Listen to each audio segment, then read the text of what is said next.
Hey book besties, welcome back to the channel. My name is Kyan and this is Kyan is Booked. And today I feel like I have like kind of a fun video for you. So this is Devney Perry's Lark Cove series, as you can see right here. And these are the special edition ones that she's put out that you can actually color yourself. And naturally, I had to own the entire collection, aka the entire series. And I thought it would be fun to kind of talk about the Lark Cove series, talk about each of the books and each of the couples as I start on my first cover that I'm gonna color. As you can tell, like this is kind of a different setup than we normally have. And I know you can see my ring light right here, but I'm really just about normalizing like us being real people. And like, this is my dining room table. My dad actually made it for me. It's epoxy, so that's really wonderful. And he actually poured the colors in the back and then sealed it for me. So I thought, hey, what a better place to go ahead and start coloring and start filming this than, you know, my dining room table made with love. So I've got my handy dandy notes right here. So I'm ready to talk about each of the books, kind of like what you can expect in the books if you are a first-time reader or haven't even heard of Lark Cove before, which, hey, welcome. We love new Devney Perry fans and we love new Lark Cove fans. And then I'm gonna rank the couples for you. But first I wanted to show you each of the books. So this one is tattered. So this is the really pretty, I'm gonna move this out of the way, front cover. And then this is Thea and Logan's book. And this is the first book in the series. The next one is Tragic. So here is the front. And this is Piper and Kane's book, and this is the second book in the series.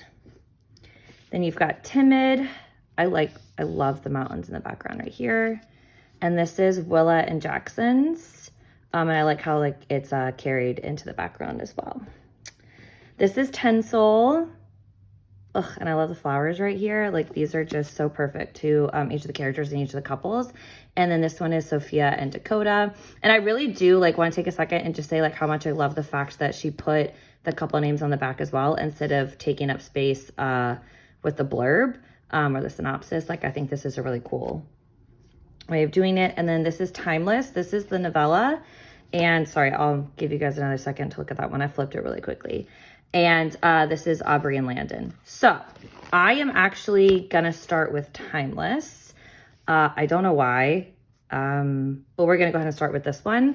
And while I color, I'm gonna talk about the other books in the series. That's why I wrote notes down so I didn't like let myself get too distracted. I'm a teacher, for those of you who don't know. So I've got my trusty stash of colored pencils and then this marker set right here. I want to say they're like Sharpie dupes, but you know, ooh, I didn't mean to shake that entire thing. Of course, my phone's also plugged in during this. But this is the brand. There's 72 colors, and I thought they would be perfect for filling in where I didn't want to use colored pencils. I'm not going to lie to you. I don't really know where I want to start with this. I've kind of thought about it, but we're just going to kind of wing it. So the first book I'm going to talk about is going to be Tattered. And I don't know, maybe I can put it, hang on. I had a really cool idea. So maybe I can put the book I'm talking about up here while I'm working on the other ones. Okay. So this is Tattered, and this features Thea and Logan. And let's see, what do I want to start with this? I think I'm going to start with the trees.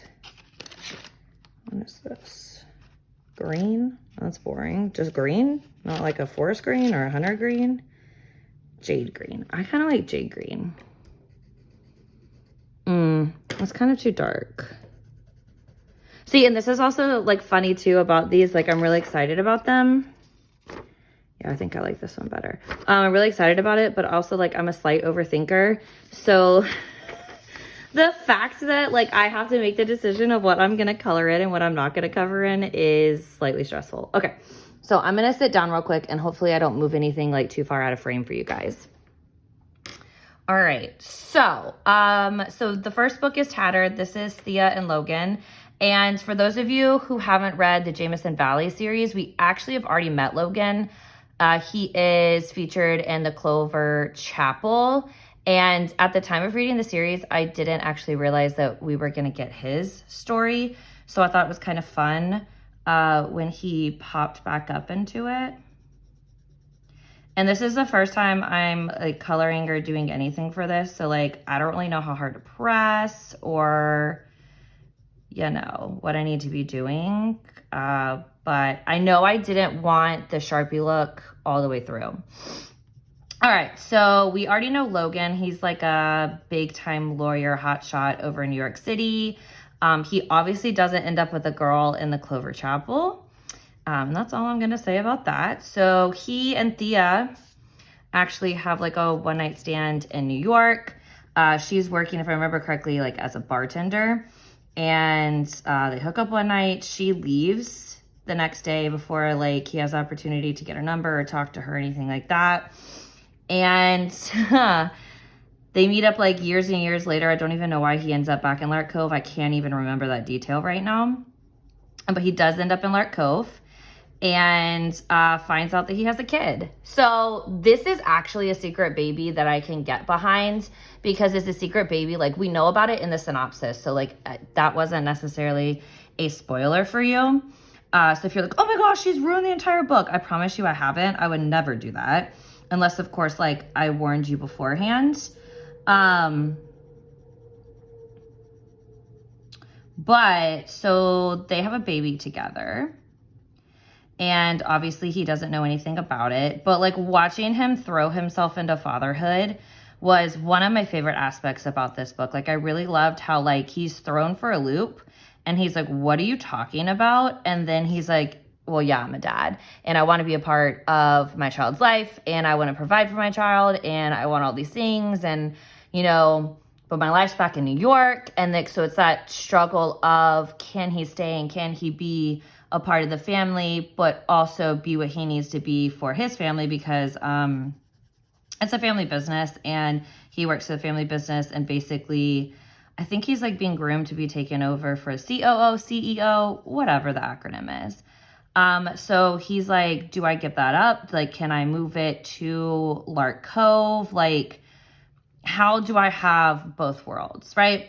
And then, you know, the relationship is building with him and Thea. He can really see himself with her. One of my favorite things about Logan, too, is just how supportive of Thea's art he is.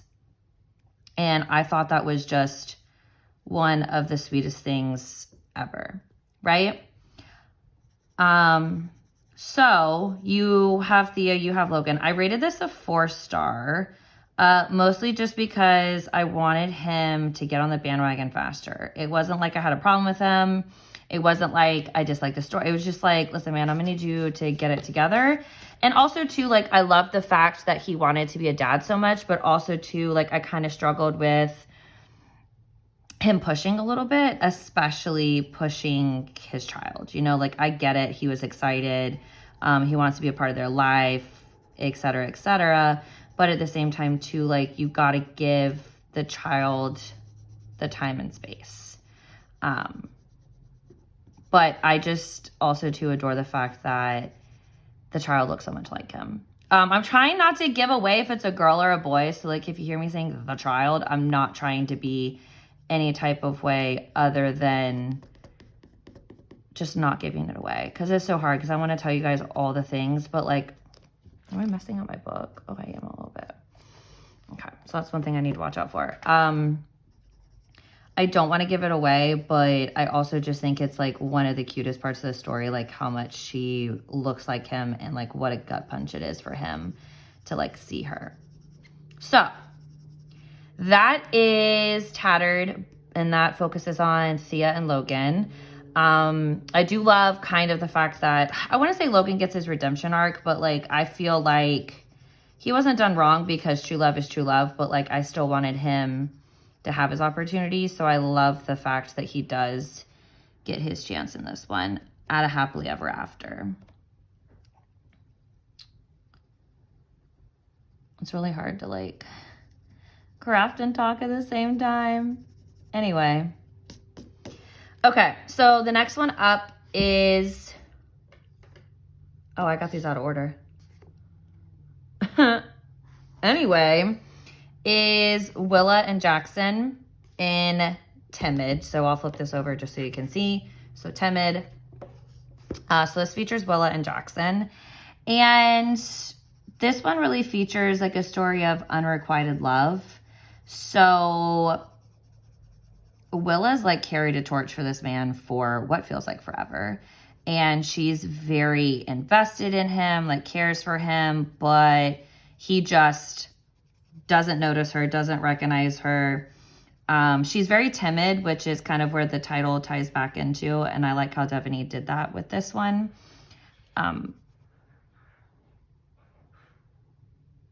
Sorry, there was a weird noise. Hang on. I'm going to go check and make sure nobody's breaking into my house. Okay, we're back, baby. I obviously have not been murdered. So I don't know where I was talking. I really don't know where I left off for Willa and Jackson. But I rated this book 4 stars. And I really just... So I like the fact that Jackson finally sees her. I like the fact that Jackson finally wants to be with her. I like all these things about Jackson, right? But I don't like the fact that he's the one who pushes for the relationship. And then in the last portion of the book, he's the one who starts to pull away. I just feel like that was very unfair to Willa because she had already been through him not even remembering that they had had a night together and that he, like, you know, I just wanted Jackson to be 100% in from the beginning. But also, too, like, I understand that's not really fair. Like, you know what I mean? Like, he has every right to have a panic attack as well. He has every right, I don't want to say to change his mind, but to, like, also go through moments of, oh, no, like, is this the right answer? Like, did I push too hard, too fast? Like, I think that he has the opportunity to kind of consider that as well. So yeah, I was kind of frustrated with him about it, but like the cool thing about doing this video now is I read this series about this time last year, so January 2023.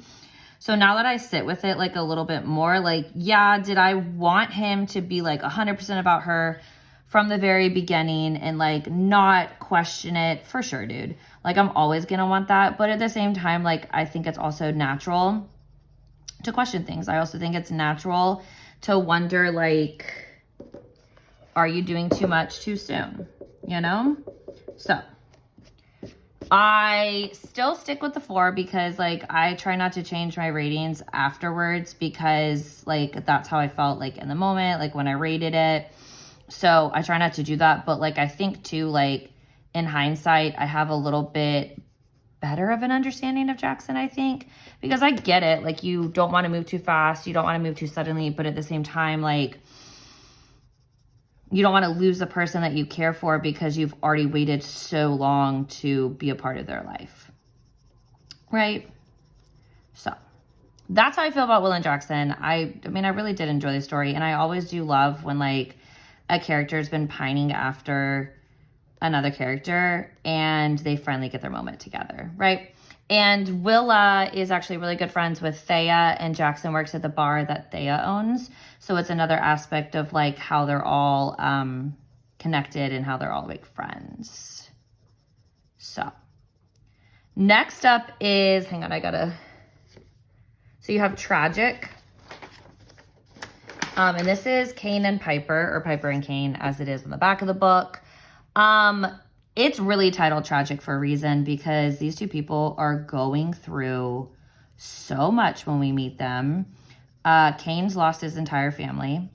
We don't know why until deeper into it.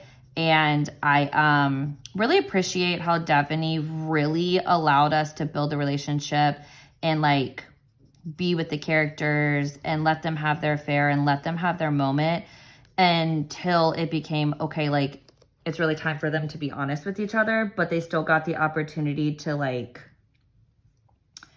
care for each other. They still got the opportunity to like have that fling and have that affair before the real world intruded, which I really appreciated. Now, Piper like was always very curious about Kane, which is how they ended up together in the first place.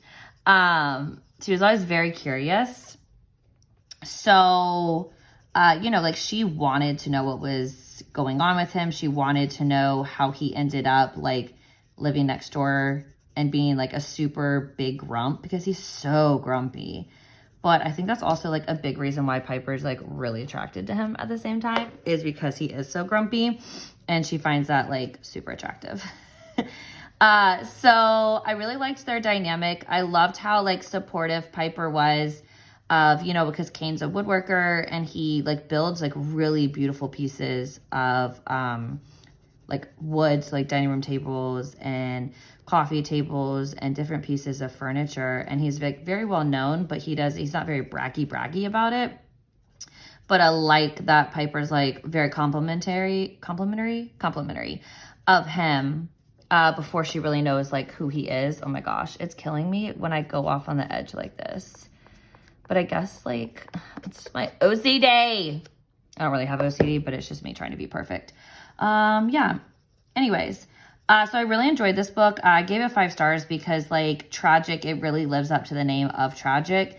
And I really just loved this like beautiful story of them getting together. Okay. This is so much fun. I don't know if you're having fun watching it, but I'm having a really great time like chatting. So that is Piper and Kane. So I really love the fact that they're both starting over because Piper's also coming from a really, really bad divorce. So you see her trying to start over. You see her trying to build a life for herself. So I really love the fact that like she's doing that. I love the grumpy sunshine.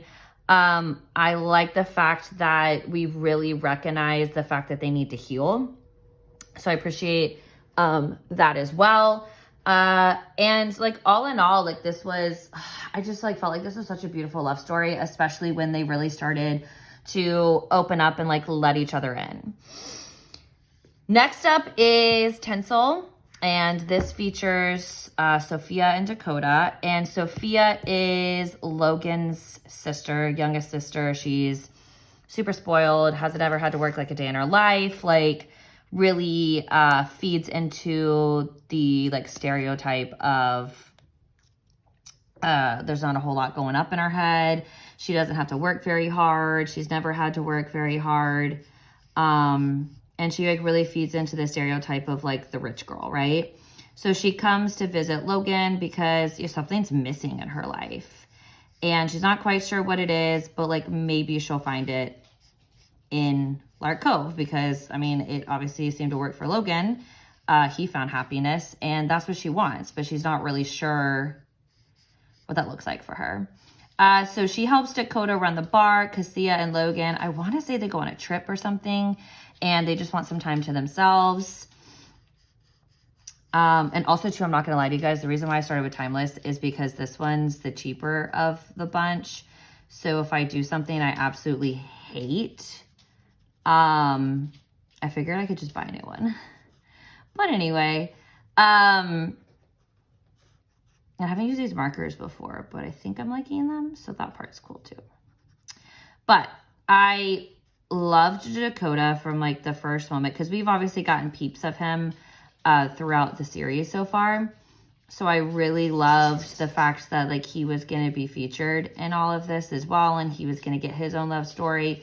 You know, he's worked his entire life. He works extra hours. He has rental properties because he has this vision of owning a certain number of rental properties before he's a certain age. So I wouldn't say he's the exact opposite of Sophia, but they kind of lack a lot in common. And I think that's kind of what draws Sophia to him in the first place, right? So she's helping out at the bar. And like, I'm making fun of Sophia because, spoiler alert, I think I've said this before, but this book ended up being my favorite in the series. But poor baby, like, can't even sweep correctly, right? Because she hasn't ever had to. But she's going through a lot. Like, you know, she's been a trust fund child her entire life. They're like, you know, they're threatening to cut her off. She doesn't know what she's going to do. She's got no stream of income. She was supposed to marry a man. He ended up being a horrible person, et cetera, right? So she is having the equivalent of like a breakdown because she just doesn't know where she is in life. And I don't know, like maybe it was the timing or maybe it's just because like sometimes I really wake up and I feel like her, not the rich part, of course, But the part where like I just sometimes don't know what I'm doing in life, and I sometimes wonder if what I am doing is worth it, or like am I making any level of an impact or anything like that. Like sometimes I really find myself like very down on myself, very unsure of if what I'm doing is the right thing to do. And so I very much understood where she was coming from when she was having her crisis, right? So I feel like I really connected with Sophia as a character, but then I also connected with Dakota and the like just how supportive he was of her. And like he recognized these things in her, but he never made her feel bad. And it was never about the money between the two of them. It was about their relationship. And it was about Dakota wanting to truly help her and it becoming so much more than that.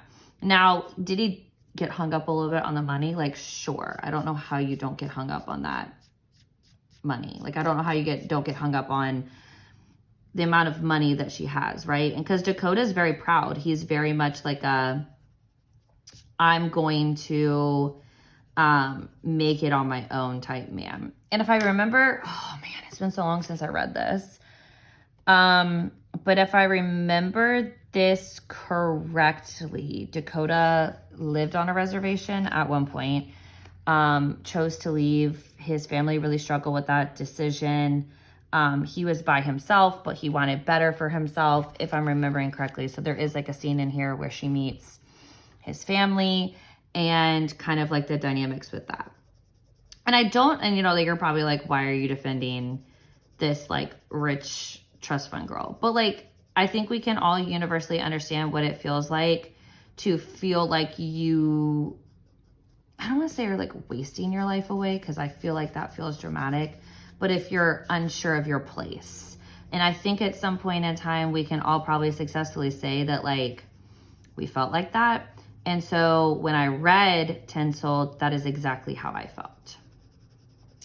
And so that brings us to Timeless, which is the one that I'm coloring currently right now, which features Aubrey and Landon. And Aubrey is Logan and Sophia's sister.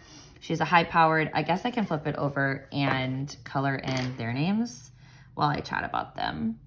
I think I'm gonna do like a lavender. This is the lightest purple I got. And then Landon's name we can do in like a dark purple. Yeah. Okay.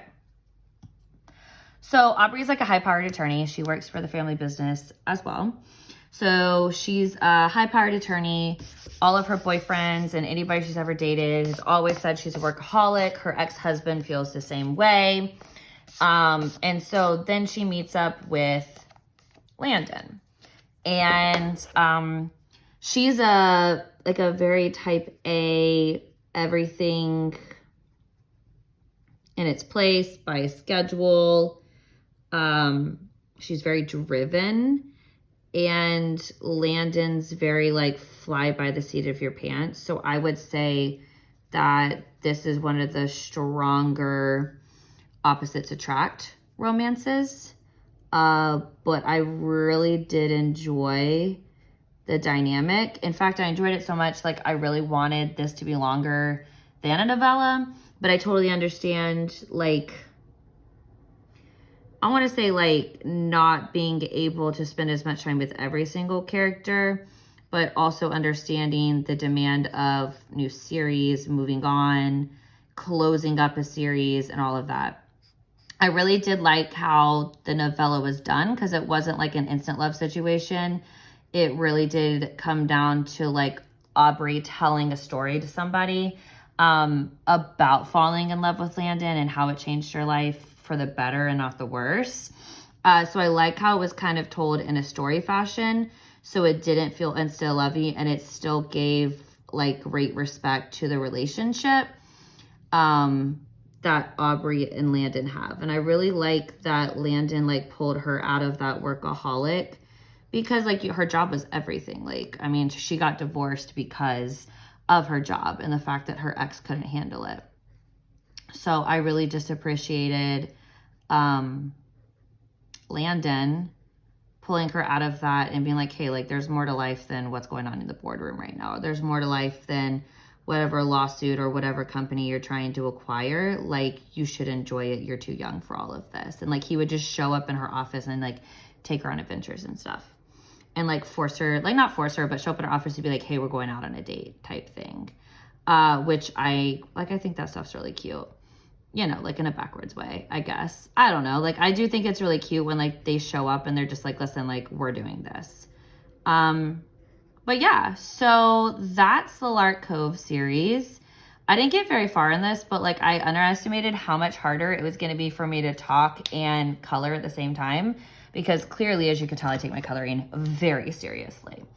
But I did want to go ahead and rate the books, because usually I do like a couples ranking at the end of a couples series. So my number 5 is going to be Timeless, simply because like it is a novella, and like I said, I like how it was done, but I really just like wanted more of the story, right? I wanted more. So I was just sad. I'll put that right there so I can do Landon in a second.